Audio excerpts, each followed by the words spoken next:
रतन टाटा एक ऐसी शख्सियत हैं जो लीक से हटकर अपने रास्ते खुद तलाश करने में विश्वास रखते हैं। उन्होंने कई संघर्ष और नाकामियों के बाद अपना मकाम हासिल किया। रतन टाटा चेयरमैन की हैसियत से 21 साल अपने पद पर रहे हैं। उनके नेतृत्व में ही टाटा ग्रुप एक ग्लोबल कंपनी बनकर उभरी।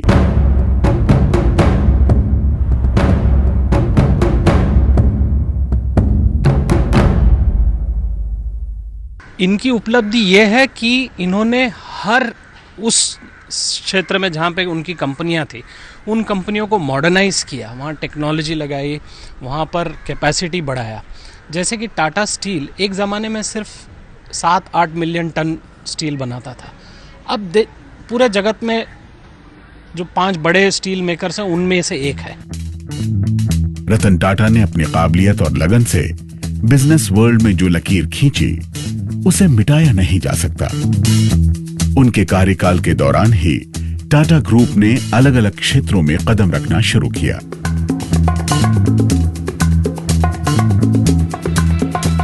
उनकी ही बदौलत टाटा ग्रुप का कारोबार आज 80 देशों में फैल चुका है। रतन टाटा की अगुवाई में टाटा ग्रुप ने ऑटोमोबाइल, आईटी, होटल, चाय, स्टील और दूसरे कई सेक्टरों में सफलता हासिल की। आज टाटा ग्रुप नमक से लेकर सॉफ्टवेयर बनाने तक के काम में जुटा है।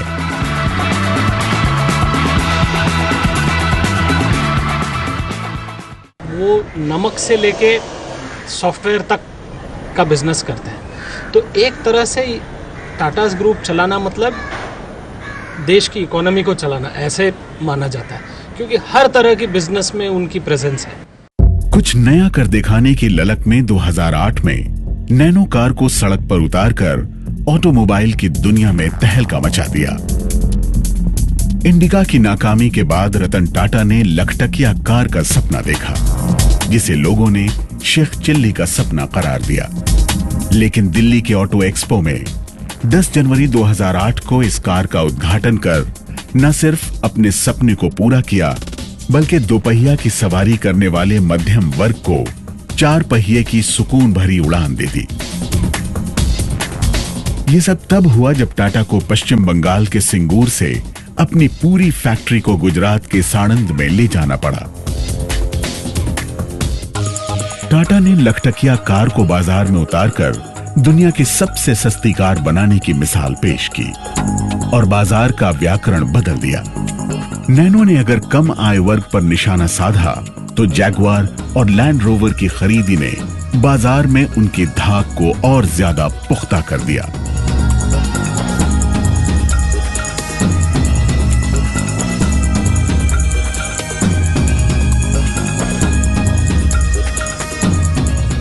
टाटा मोटर्स ने 26 मार्च 2008 को विदेशी कंपनी फोर्ड मोटर्स से जैगवार और लैंड रोवर जैसी आलीशान कार को भी खरीद लिया।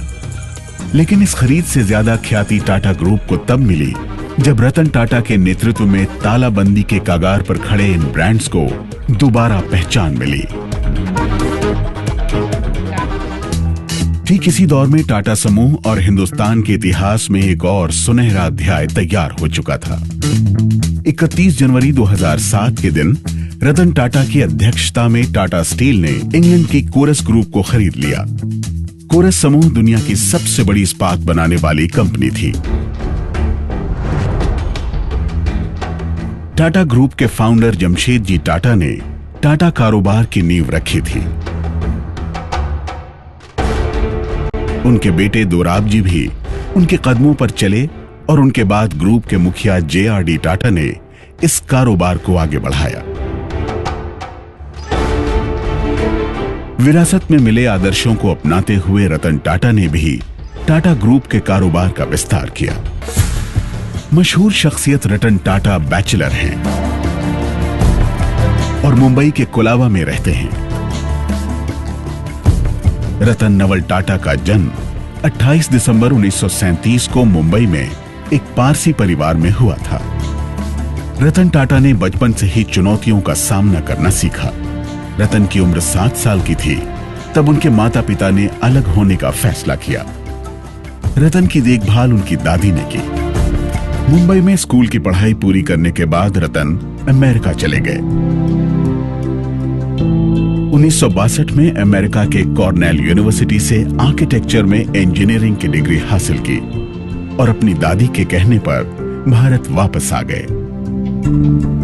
कामयाबी के रास्ते में मुश्किल भरे मोड़ का आना तय होता है। हर बड़ी सफलता के पीछे छोटी छोटी असफलताएं छुपी होती हैं। 1962 में उन्होंने JRD टाटा की सलाह पर टाटा समूह की कंपनी टाटा स्टील में नौकरी की शुरुआत की।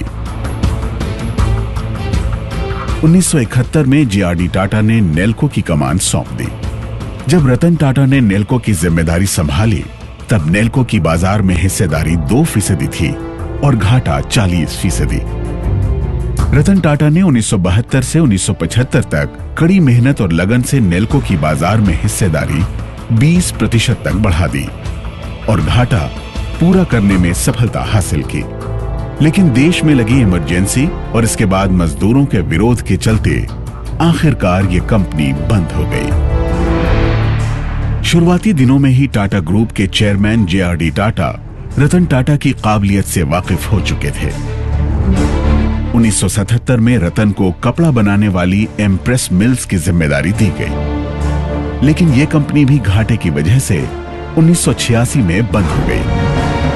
1981 में रतन टाटा को टाटा इंडस्ट्रीज का चेयरमैन बनाया गया।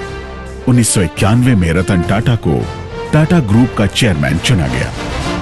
ये वो दौर था जब टाटा ग्रुप में एक से एक ताकतवर क्षत्रप थे, जिनके सामने रतन टाटा की हैसियत बौनी मानी जाती थी।